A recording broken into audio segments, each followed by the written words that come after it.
Bonjour, dans cette vidéo je vais vous expliquer comment installer les additions invitées VirtualBox dans Debian. Alors à quoi ça sert ce truc là? Ça permet surtout d'avoir des performances qui soient au rendez-vous. Donc le matériel n'est pas forcément tout reconnu, l'environnement graphique, l'interface graphique elle est en petit. Quand j'agrandis la fenêtre ne change pas de taille. L'USB 3 n'est pas pris en compte. Il y a pas mal de paramètres comme ça. Donc pour que cela fonctionne, il faut faire quelques petites choses. Avant ça, j'ai installé Debian dans Windows 10. Je pourrais le mettre dans le commentaire de la vidéo, un lien vers la précédente vidéo que j'ai fait pour l'installation de Debian dans Windows 10. Alors c'est parti. Donc déjà, on va commencer par ouvrir un terminal. On va vérifier qu'on est bien connecté à Internet.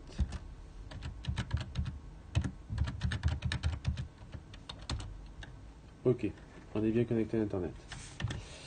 Ensuite, on va passer en super utilisateur.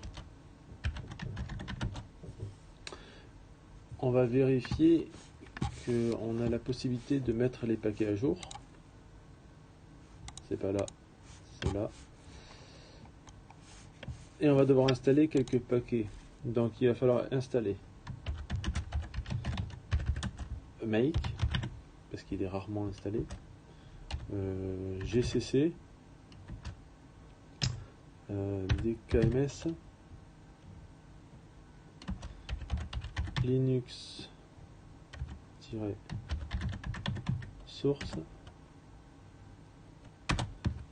Déjà. Ah,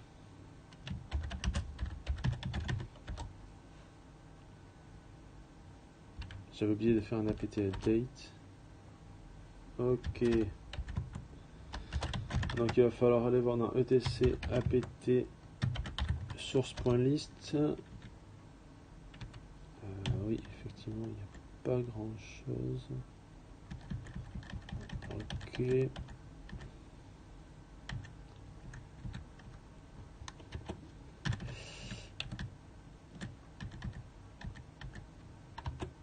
Donc on va juste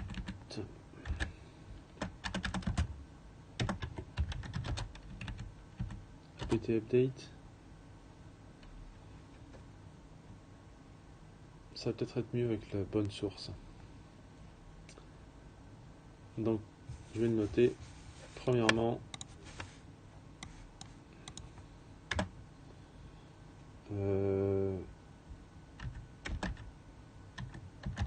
vérifier Internet. Ensuite, vérifier l'entrepôt. Et ensuite, installer GCC. Je vais mettre un minuscule. Make.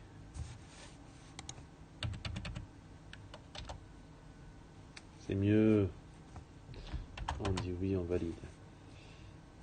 Donc j'ai dit qu'il fallait installer GCC, Make, DKMS,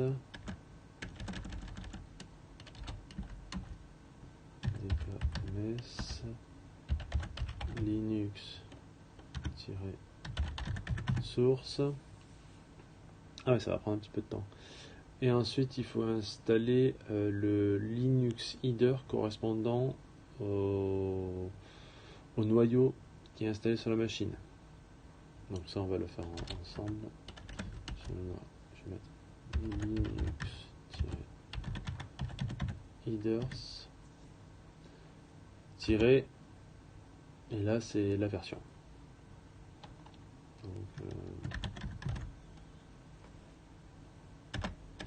je vais mettre version entre guillemets. C'est la version du noyau. Voilà. Donc là c'est vraiment tous les paramètres, tous les paquets qu'il faut. Hop, je surligne, on en est là. Donc oui, ce sont tous les paquets qui sont nécessaires à l'installation des additions invitées sans erreur. En fait, ce qui se passe, c'est que quand on installe les paquets, les additions invitées, il teste la présence des bons paquets. Si c'est bon, ça passe. Si c'est pas bon, bah, le message d'erreur il n'est pas très explicite. Il faut bien lire ce qui se passe. 1 minute 40. Et puis, prenons le temps d'attendre.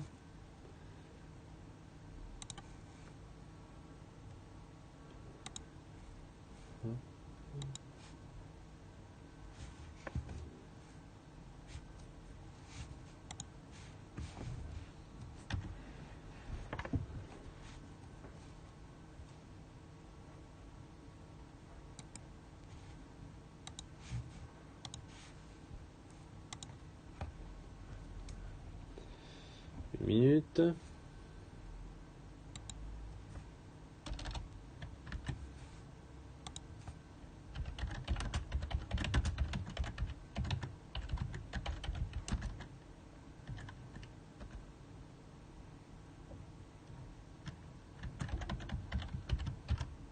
Une minute encore.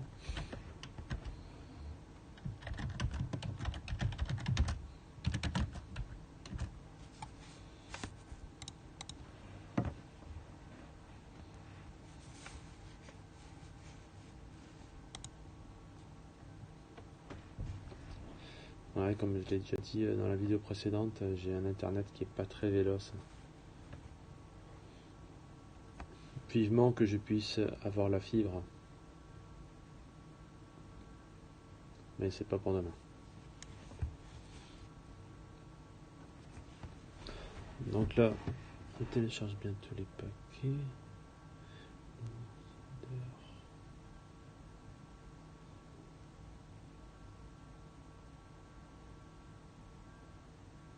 Et là, on a téléchargé les Linux Header.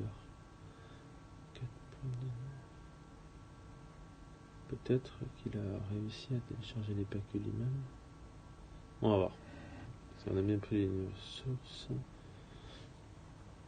Ok, donc là il les a tous téléchargés, maintenant il est en train de les configurer, donc de les installer. Il prépare les paquets, des packages, il les installe.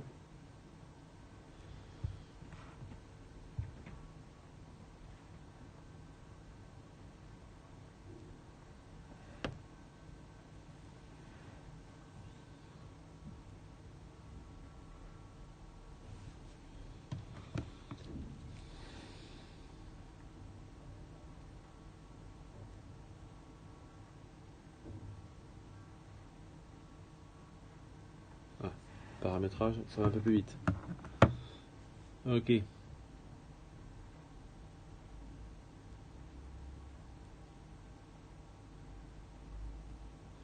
Donc on a dit make gcc dkms linux source. Alors, Linux Header, on va voir pour la version, ça correspond.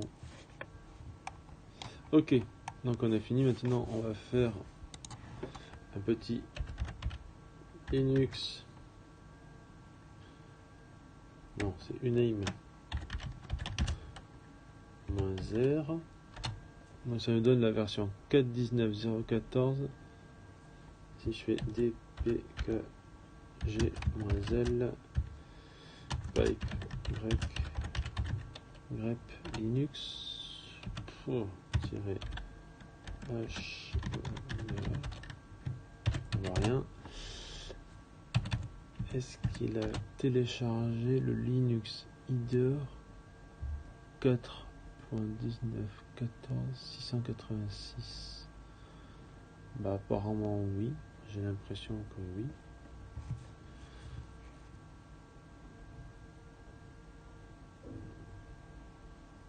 Première vue, je vais tenter, mais apt install Linux Header alors là je vais juste faire comme ceci.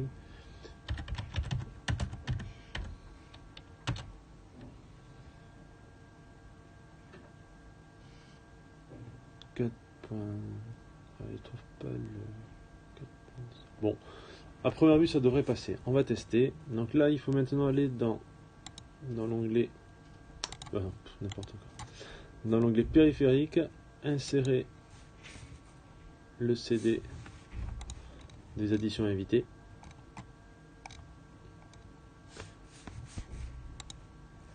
Donc normalement si on regarde, il apparaît bien. Donc là on fait CD slash média, je pense que ça va être CD. Voilà, donc il est bien là. Et là on fait un SH. SH run as route. Alors, non, c'est bien celui-ci. Non, c'est autorun, voilà.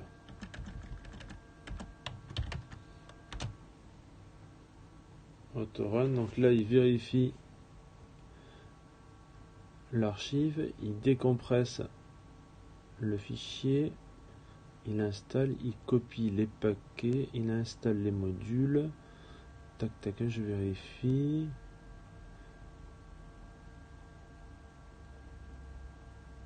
Ok, ben, apparemment tout a l'air de s'être bien passé. Ah non, kernel IDER, voilà, c'est bien ce que je disais. As not found for target kernel, please install. Donc il manque bien le IDER. Il manque ce IDER là. Et pourtant,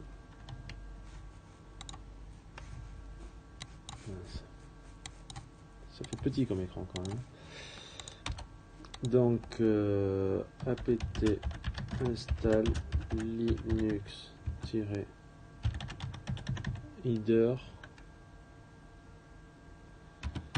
Je ne comprends pas pourquoi il n'a pas voulu les installer, quoi. Il était bien là le 4.19.14. Peut-être qu'il faut que j'installe le 4.19.14 all.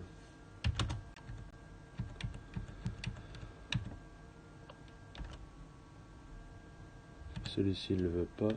Tirer all. Ah ouais, non.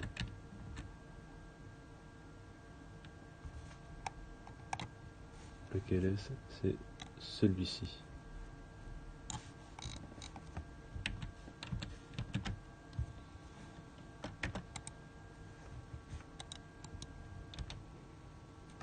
Voilà. On va tester de voir si ça va fonctionner avec celui-ci. Il n'y a pas de raison, mais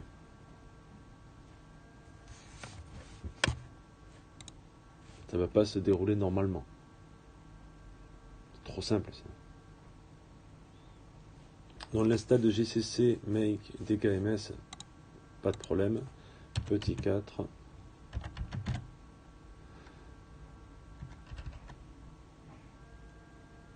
Installer.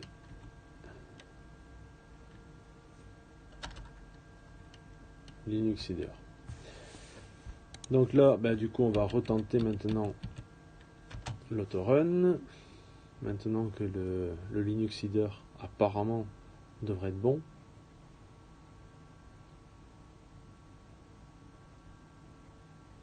Donc d'abord, il désinstalle la version précédente qu'il a installée. Alors on pouvait utiliser une procédure différente permettant juste de recompiler pour la version du Linux IDER, mais je préfère relancer l'autorun, il désinstalle, il réinstalle et on repart sur des bases de scène. C'est ce que j'aurais dû faire la première fois si j'avais bien travaillé.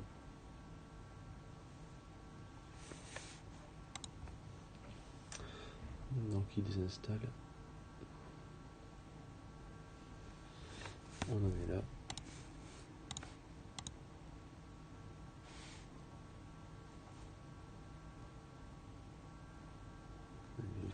Ok. Donc là apparemment oui, update init. Ouais, ok. Donc là il génère bien le boot pour la version. Il installe les modules. Ok. Mais tout a l'air de fonctionner correctement. Je pense qu'on est pas mal. Je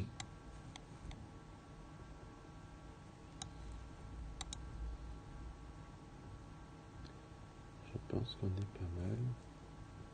Bon, j'attends que le script se finisse. Là, il fait quoi? Ah oui, pardon. Il est en train de building. Il est en train de... J'avais pas vu. Ok. Donc il compile les modules pour le noyau.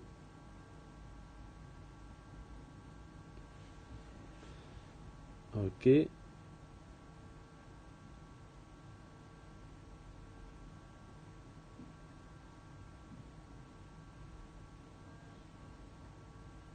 J'espère que ça va marcher. Hein. Il n'y a pas de raison maintenant.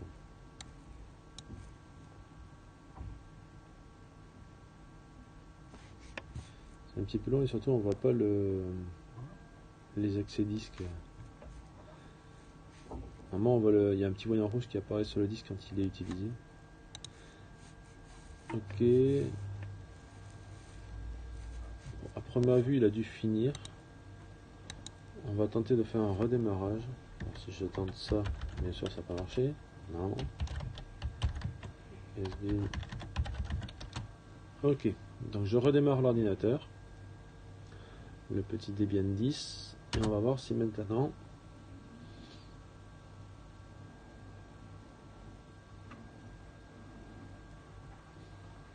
s'il a bien été installé. Et surtout si on a accès à tous les paramètres. Surtout ce qui m'intéresse c'est de pouvoir agrandir la fenêtre sans avoir de problème. Parce que là ça fait un peu petit. Pour travailler il est plus confortable de pouvoir le mettre en plein écran. Des fois on travaille un bout de temps en plein écran, on se rend même plus compte que c'est une machine virtuelle. Donc